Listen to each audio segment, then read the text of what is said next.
అవును అవును, నేనే రాణాని. మీ ఫ్రెండ్స్ని నేనే చంపాను. మేము అసలు నీకేం అన్యాయం చేశాం? మా ఫ్రెండ్స్ని ఎందుకు నువ్వు చంపావు? అన్యాయం చేసింది మీ ఇద్దరు కాదురా, మీ ఇద్దరి తండ్రులు. ఏమిటి? అవును,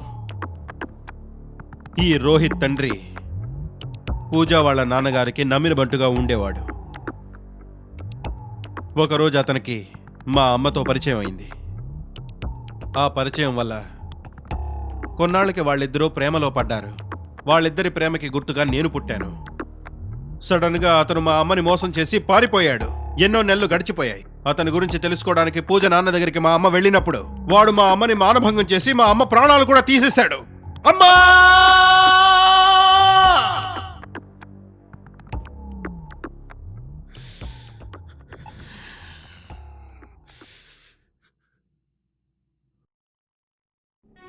గుండెల్లో పగమంట రగులుతున్న నేను పూజ నాన్నని చంపి పగ తీర్చుకోవడానికి వాళ్ళ బంగ్లాకి వెళ్ళాను.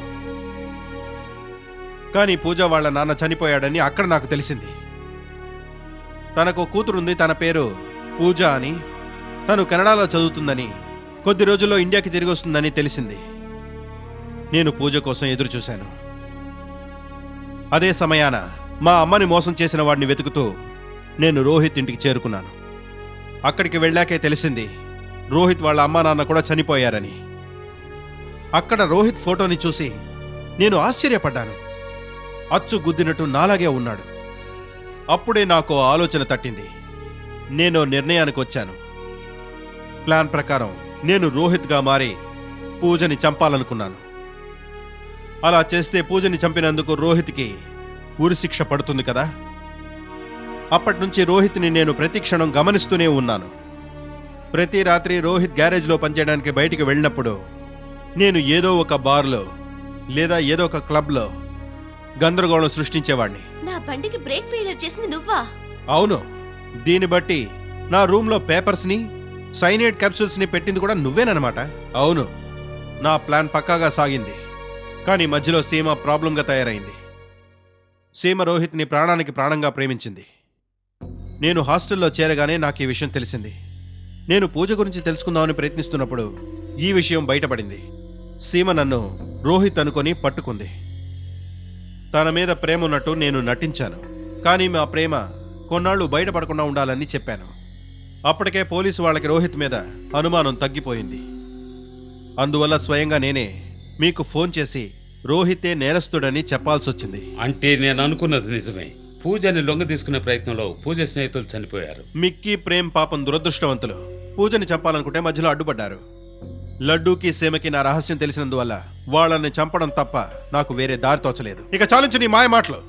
ఒక వ్యక్తి ప్రాణాలు తీయడం మగతనం కాదు, పిరికితనం. పిరికి పందని నేను కాదురా, నీ బాబు. వాడు చేసిన పాపాలకి శిక్ష అనుభవించబోయేది నువ్వు.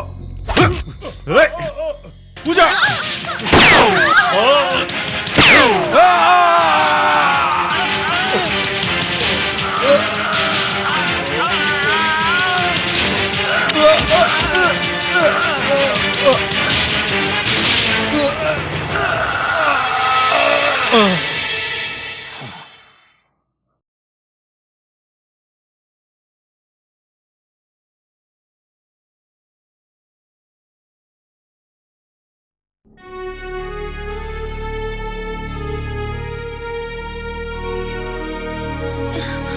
Rohit,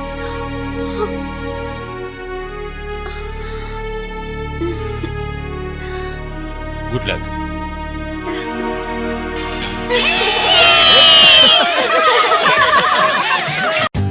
For more updates, like, comment, subscribe to our channel.